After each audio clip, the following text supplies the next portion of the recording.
লোভ যে কোনো মানুষকে ধ্বংস করে দিতে পারে, হোক সেটা টাকার লোভ কিংবা গাড়ি বাড়ি কিংবা নারীর।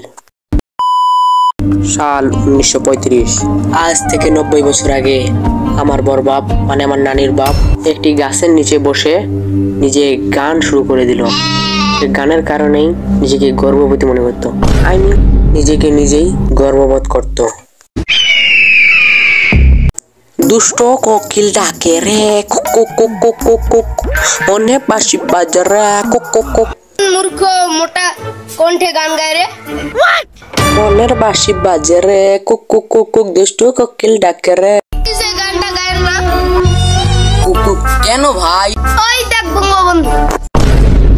কই কই বঙ্গবন্ধু? এই তুই গান গাইছ না কিন্তু এই তোর মেপটা নেই, এটা নিয়ে তুই বড় লোক হবি। ভাই আপনাকে অনেক ধন্যবাদ। যাক, আল্লাহ আমার গলাটা কুত্তার মতো দিছে, ভাগ্যটা অনেক ভালো দিছে।